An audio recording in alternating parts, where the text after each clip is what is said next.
अच्छा Shweta, last class में हम लोग क्या क्या देखे थे? हम्म। रियल जीडीपी, नॉमिनल जीडीपी समझ आया है? पक्की बात है ना? तो एक बार आपका रिवीजन कर लें, लंबा टाइम हो गया ना। अच्छा एक बात बताइए, स्टार्टिंग से चलते हैं। जीडीपी क्या है ना? मतलब एक साल में भारत का प्रोडक्ट के प्रोडक्शन को लेके हम लोग बात करते हैं, है ना? अब इंडिया के हिसाब से साल कैसा चलता है, कहाँ से कहाँ में फाइनेंशियल, है ना? 1 अप्रैल से 31 मार्च, इस टाइम ड्यूरेशन को हम लोग 4 क्वार्टर्स में डिवाइड करते हैं, है ना? 4 क्वार्टर्स। पहला क्वार्टर कब से कब तक है? 1 अप्रैल से 31, 30 जून, हाँ, 30 जून। 1 जुलाई से 31 सितंबर, और फिर अक्टूबर से दिसंबर, जैन से मार्च। ठीक है। अब जीडीपी का मतलब क्या देख रहे हैं हम लोग? अगर इसका फुल फॉर्म देखें, क्रॉस डोमेस्टिक प्रोडक्ट, है ना? जीडीपी बेसिकली, ये जो डोमेस्टिक का मतलब ये है घरेलू उत्पाद, और प्रोडक्ट मतलब वस्तु, है ना? जितने भी वस्तु है एक साल में अपने भारत देश में जो प्रोड्यूस होता है, उसको हम कहते हैं जीडीपी। यानी जीडीपी का कैलकुलेशन जो है, हम लोग पैसों पर ना करके, तो ना हम लोग प्रोडक्ट के प्रोडक्शन के ऊपर डिसाइड करते हैं। अब जब भाई प्रोडक्ट बनेगा तो उसको कोई ना कोई खरीदेगा ही, है ना? ये तो हो गया जीडीपी। अब जीएनपी क्या है? ठीक है, क्या है? Gross national product. अब इसमें देखिए, जीडीपी जो कंप्लीटली ज्योग्राफी के हिसाब से बात करता है ना? यानी सिर्फ भारत के रीजन के हिसाब से बात करता है। अब भारत के रीजन में क्या क्या आ सकता है? एक पॉलिटिकल टेरिटरीज आ जाएगा, है ना? और वाटर टेरिटरी आ जाएगा। अब इस वाटर टेरिटरी में 12 नॉटिकल माइल के अंदर जितना भी प्रोडक्शन कुछ भी होगा, वो सब इंडिया की जीडीपी में आएगा। पर वही 200 नॉटिकल माइल में सिर्फ जो मिनरल से रिलेटेड है, सिर्फ वही आएगा। अब इसके साथ साथ मूविंग ऑब्जेक्ट्स को लेके जो होगा, जैसे एरोप्लेन, शिप्स वगैरह जो है, उसका जो भी कमाई होगा वो ओनर के बेस पर डिसाइड होगा। अब अगला क्या होगा? जैसे एम्बेसीज, एम्बेसीज हो गए, है ना? भारत के दिल्ली में जो अमेरिकन एम्बेसी एम्बेसी है, वो अमेरिकन एम्बेसी वो अमेरिकन सा कहलाएगा। और जो अमेरिका में इंडियन की एम्बेसी एम्बेसी है, वहाँ का जो टेरिटरी होगा वो इंडिया की टेरिटरी में आएगा। तो जो एम्बेसी में वहाँ पे कमाई होगी, वो इंडिया के जीडीपी में काउंट की जाएगी। ठीक है। अब अगर ग्रॉस नेशनल प्रोडक्ट पे आते हैं, इस पे हम लोग क्या देखते हैं? इसमें ये देखिए, ये ज्योग्राफी के टर्म्स में हम लोग बात की है, यानी जगह के हिसाब से बात की है। अब ये हो जाएगा पॉलिटिकल टर्म्स में। पॉलिटिकल टर्म्स में कैसा? जैसे एक हो गया इंडिया, ठीक। अगला हम लोग एग्जांपल ले लेते हैं, अफ्रीका। अब जो इंडिया में कैसे कैसे लोग रहेंगे? एक तो इंडियंस तो रहेंगे ही, और कौन रहेंगे? फॉरिनर्स रहेंगे। अब अफ्रीका में कौन रहेगा? इंडियंस रहेंगे, और वहाँ के अफ्रीकन लोग रहेंगे, है ना? अब ये देखिए, जो नेशनल ग्रॉस नेशनल प्रोडक्ट में हम लोग क्या लेंगे, ये इंडियंस की कमाई, यहाँ के इंडियंस की कमाई, यानी सिर्फ इंडियंस की कमाई। अब ये जो हो जाएगा जीएनपी में, हम क्या दिखेगा यहाँ पे? अच्छा, अगर मैं इसको मान लेते हैं, अगर मैं इसको ए ले लूँ, इसको बी ले लूँ, ये सी ले लूँ, और ये डी। अब जीएनपी में, जीडीपी में क्या क्या आएगा? GDP equal to A plus B. ठीक है। अगर मैं जीएनपी लूँ तो क्या आना चाहिए? ए प्लस सी आना चाहिए, है ना? जीएनपी का मतलब क्या है? जो भारत के लोग कमा रहे हैं उसको हम लोग जीएनपी बोलेंगे। तो ए प्लस सी हो जाएगा। अगर मैं इसी को a plus c plus b minus b कर दूं कोई फर्क नहीं पड़ेगा, तो जीएनपी क्या हो जाएगा, ए प्लस बी प्लस सी माइनस बी। और ए प्लस बी हम लोग को यहाँ पे क्या आया था, जीडीपी आया था, तो जीएनपी को हम कैसा लिख सकते हैं, जीडीपी प्लस सी माइनस बी। तो एक बात बताइए, सी क्या है, बी क्या है?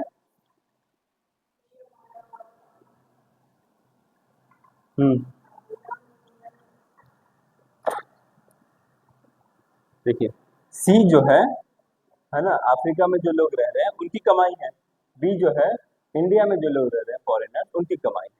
तो फॉरेनर की कमाई ये कहाँ जाएगा, फॉरेन में जाएगा, तो हमको ये तो सपरेट करना पड़ेगा जीडीपी से। और सी क्या है, इंडिया से कमाई जो विदेश में रह रहे हैं, तो उनकी कमाई को हम ऐड करेंगे, है ना। तो इसको हम क्या लिखेंगे, GDP plus net factor income from abroad, है ना। इसको हम क्या लिख सकते हैं, GDP plus N F I A, है ना। क्लियर हुआ ये? अच्छा, हम लोग और एक चीज देखे थे, नेट के बारे में। जैसे यहाँ पे क्या बात कर रहे हैं हम लोग, ग्रॉस के बारे में, यहाँ पे भी ग्रॉस के बारे में। अब ये क्या है, नेट के बारे में। जिस तरीके से हम लोग जीडीपी देखे हैं, उसी तरीके से हम लोग एनडीपी भी देखेंगे। जीडीपी का मतलब क्या है, ग्रॉस डोमेस्टिक प्रोडक्ट। एनडीपी का मतलब क्या है, नेट डोमेस्टिक प्रोडक्ट।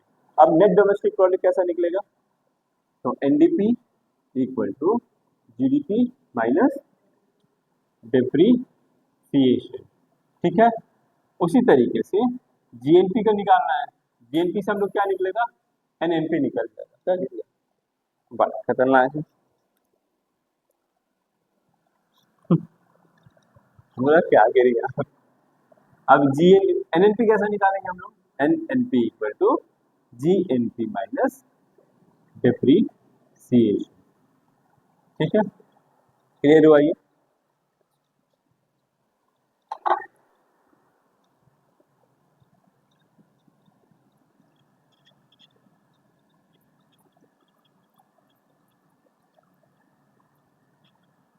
मंडे है ना, मंडे के दिन इन सबको भूत पकड़ा हुआ रहता है घर का, तो जल्दी आता नहीं।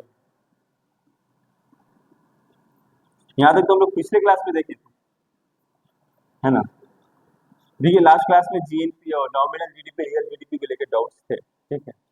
अब देखते हैं। अच्छा मान लीजिए श्वेता, अगर आप मान लेते हैं जॉब अब अगर नहीं लगता, तो मिलके समोसे की दुकान खोल लिया जाएगा, ठीक। और समोसे का मान लेते हैं, समोसे का दुकान हम लोग खोल रहे हैं, ठीक। अब बैठ के छानते रहिएगा, हम बैठ के आटा वाटा बेल के मसाला भर देंगे। अब इसी बहाने से क्या हो जाएगा, मान लेते हैं 2025, 2026, 2027, है ना। ये हम लोग प्राइस ले लेते हैं, ये हम लोग क्वांटिटी ले लेते हैं, ठीक। क्वांटिटी, अच्छा इमेजिन करिए अगर हम लोग एक समोसे का प्राइस रखते हैं 5 रुपए, ठीक। 5 रुपए, यहाँ पे 6 रुपए। भाई महंगाई साल दर साल बढ़ती रहती है, महंगाई हम लोग प्राइस ले लेंगे 6 रुपए, और अगले साल ले लेंगे 10 रुपए। यहाँ पे ले लेंगे ये 20 रुपए ले लो, ये 19 ले लो, ये 15 ले लो, ठीक। क्वांटिटी ले लेते हैं। अब इमेजिन करिए हम लोग को जीडीपी कैलकुलेट करना है, तो हम लोग कैसा कैलकुलेट करेंगे, है ना। हम लोग क्या करना है, साल का प्रोडक्ट कितना कमाता है ना। तो पहले साल में जब हम लोग समोसा बेचेंगे 5 रुपए का, 20 समोसे बनाए हम लोग, तो कितना हो जाएगा समोसा, यानी हमारी पूरी कमाई कितनी है, 100 रुपए। अब यहाँ पे कितना हो जाएगा, 56, 116 है ना, हाँ 114, ठीक। और यहाँ कितना हो जाएगा, 150। अब एक बात बताइए, अगर हम लोग जीडीपी के हिसाब से देखें, है ना, जीडीपी, जीडीपी में हम लोग क्या देखते हैं, पूरी कमाई देखते हैं ना। जीडीपी जैसे ग्रॉस डोमेस्टिक प्रोडक्ट, पूरे साल भर में हम लोग कितने प्रोडक्ट बेच चुके हैं, कितने का प्रोडक्ट बेचे, है ना। तो यहाँ पे पहले साल हम लोग देखेंगे कि 2025 में हमारी कमाई कितनी हो रही है, 100, 114 और 150।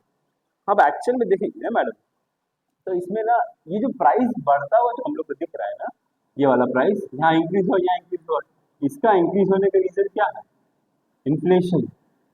पर जीडीपी हम लोग किस पे देखते हैं, प्रोडक्ट के प्रोडक्शन के ऊपर ना, है ना। कितना प्रोडक्ट हम लोग प्रोडक्शन किए यानी उत्पादन किए हैं, यही होगा ना। अगर हम लोग प्रोडक्ट के हिसाब से देखेंगे ना, तो हम लोग प्रोडक्ट क्या, यहाँ से 20 था, 20 से 19 हो गए, 19 से 15 हो गए, यानी कि ये जो हम लोग देख रहे हैं ना, प्रोडक्ट की कमी हो गई, है ना, क्वांटिटी कम हो गया है, पर जीडीपी बढ़ा है। बढ़ने का रीजन क्या है, प्राइस। तो देखिए, ये जो प्राइस जो हम लोग कैलकुलेट करते हैं ना, ये इस पे हम लोग क्या किए थे, इस पे हम लोग किए थे,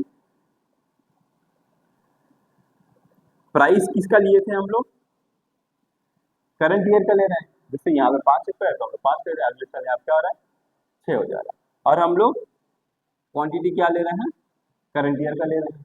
तो इससे हम लोग को जीडीपी का वैल्यू मिल रहा है। अब ये जीडीपी जो है ना मैडम, इससे तो हम लोग को पता चल रहा है कि जीडीपी जो है नाम मात्र का लग रहा है, क्योंकि आपका क्वांटिटी तो कम हो रहा है ना। यूजुअली इंसान क्या करता है, आप लोगों को बिजनेस चाहिए यानी प्रोडक्ट ज्यादा बिकने का हम लोग कोशिश करते हैं ना, यहाँ पर यह प्रोडक्ट ज्यादा बिक नहीं रहा है, तो ये हो जाएगा, ये जीडीपी जो हो जाएगा, ये हो जाएगा नॉमिनल जीडीपी। ठीक, यहाँ पे हम लोग एक्चुअल ग्रोथ नहीं पता चलता है, बस यहाँ पे हम लोग क्या पता चलता है, साल का कमाई पता चलेगा, है ना। और कमाई हम लोग प्रोडक्ट के प्रोडक्शन पे देखते हैं, पर यहाँ पे प्रोडक्ट डिक्रीज हो रहा है, इसीलिए इसको हम कहते हैं नाम मात्र का जीडीपी है, यानी नॉमिनल जीडीपी। अगर हमको रियल जीडीपी निकालना है तो हम लोग क्या करेंगे, जैसे पिछले साल से इस साल कितना कमाया, कितने हम लोग प्रोडक्ट बनाए हैं, है ना। रियल जीडीपी का मतलब ये होता है। अब रियल में ऐसा हो जाएगा, जैसे ऑफिस में बैठे होते हैं ना, आपके सर ऑफिस में ही आएंगे सर।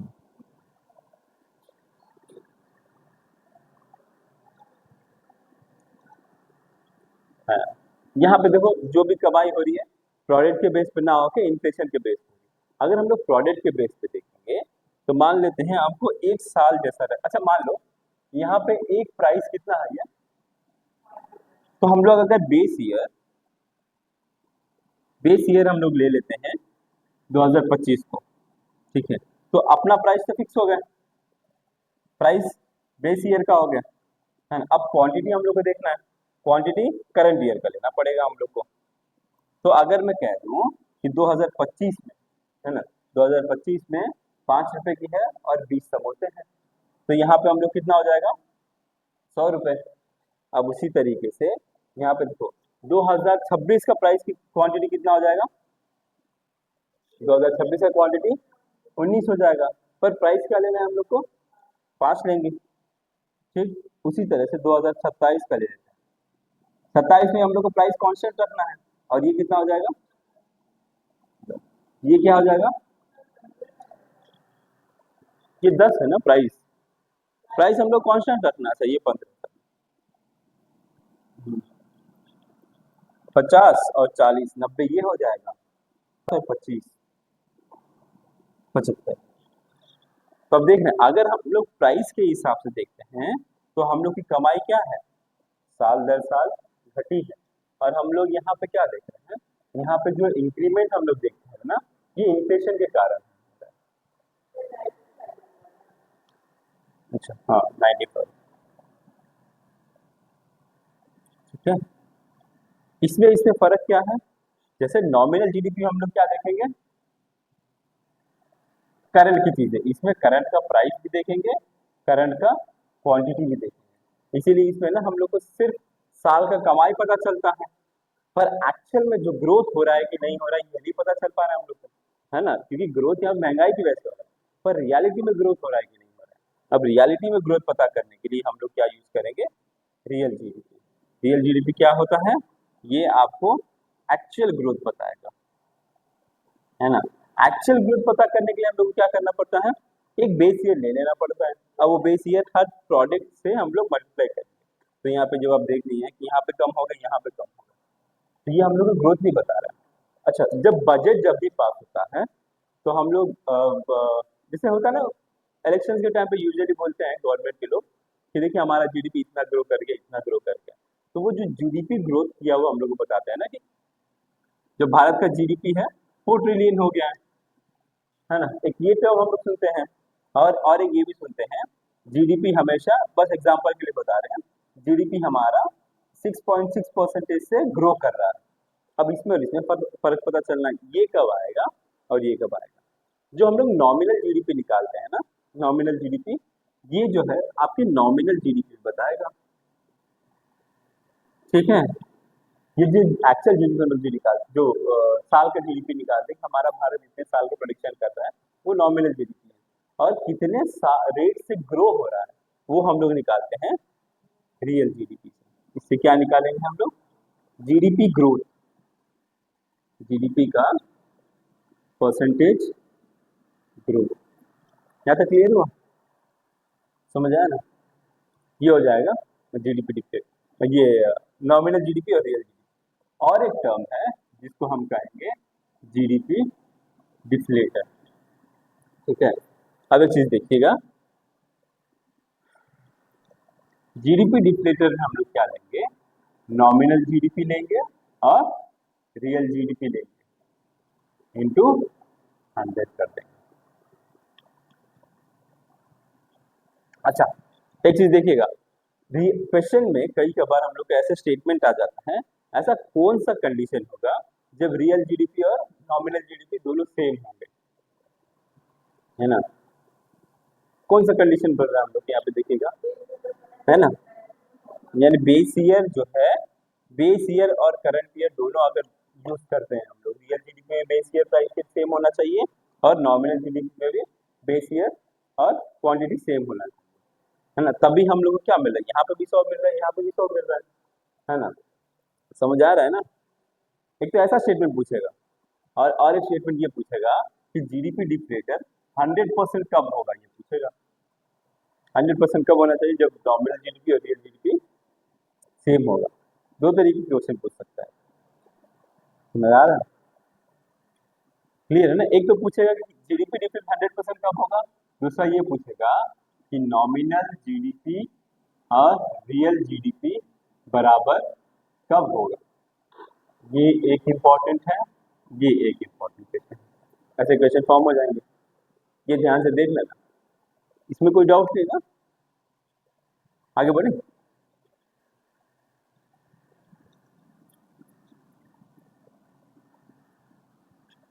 अच्छा, फैक्टर्स ऑफ प्रोडक्शन क्या है, लैंड लेबर।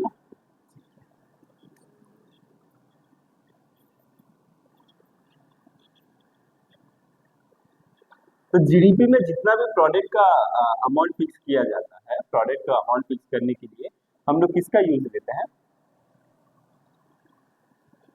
जैसे किसी भी सामान का, प्रोडक्ट का, मतलब जैसे मान लेते हैं आपके पास, कहाँ गया आपका बॉटल, नहीं आया है, आया है आपकी बॉटल कितने रुपए का है? पता नहीं, ये कौन सी करेंसी आ गई। अच्छा,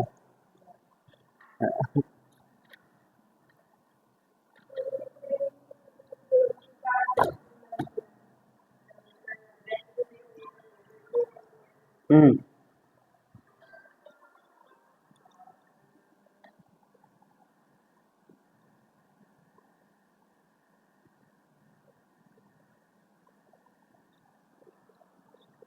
अच्छा, एक चीज और हम लोग भूल गए, बेस ईयर कैसा लेना था, ठीक है। बेस ईयर, एक चीज बताइए, आज के हिसाब से 2000, इसके पहले हमारा अपना बेस ईयर क्या था, 2011 और 2012। और अच्छा, ये बेस ईयर हम लेते क्यों हैं, है ना। ना, नो, ज्यादा फ्लक्चुएशन नहीं, है ना। इसमें क्या है, लेस फ्लक्चुएशन है, इसीलिए हम लोग बेस ईयर को ये लेते हैं। अभी ये क्या हो गया है कि इस बेस ईयर को क्या करना है हम लोग को, चेंज करना है। अब चेंज करने के रीजन भी है, जिससे मान लेते हैं चेंज हम लोग क्या कर रहे हैं अभी 2022 से 2023 तक। तो देखिए बेस ईयर चेंज करने का रीजन भी देखते हैं। अब उसको हम लोग रीजन को नॉमिनल जीडीपी से भी देखेंगे और रियल जीडीपी से भी देखेंगे। ठीक है, अच्छा मान लेते हैं 2011-12 में 2000 मान लेते हैं अपने पास 2011-12 में मोबाइल फोन नहीं था, बस इमेजिन कर। ठीक है, 2011-12 मोबाइल फोन नहीं था, तो मोबाइल फोन आने लगा 2014-15 से मान के चलते हैं। तो अगर हम लोग रियल जीडीपी आज के हिसाब से कैलकुलेट करेंगे तो बेस ईयर हम लोग क्या ले रहे हैं इसको 2011-12, पर 2011-12 में मोबाइल फोन तो था ही नहीं। अब मोबाइल फोन नहीं था मान के उस समय तो कमाई नहीं हुई थी, पर 2014-15 में क्या हो गया, मोबाइल फोन अचानक से आ गए और इससे तो कमाई हो रही है ना। मोबाइल फोन आ गए और इससे क्या हो रहा है, अपना इनकम हो रहा है, समझ आ रहा है। अब ये इनकम होने की वजह से हम लोग किससे कंपेयर करते हैं, बेस ईयर से कंपेयर करते हैं। तो रियल जीडीपी में हम लोग को क्या है, मोबाइल तो छूट गया है। मोबाइल कैलकुलेशन हम लोग कहाँ कर रहे हैं कि भारत कितना कमा रहा है कितना नहीं कमा रहा है, ये मोबाइल कैलकुलेशन नहीं मिल रहा है ना। ठीक है, समझ आया यार।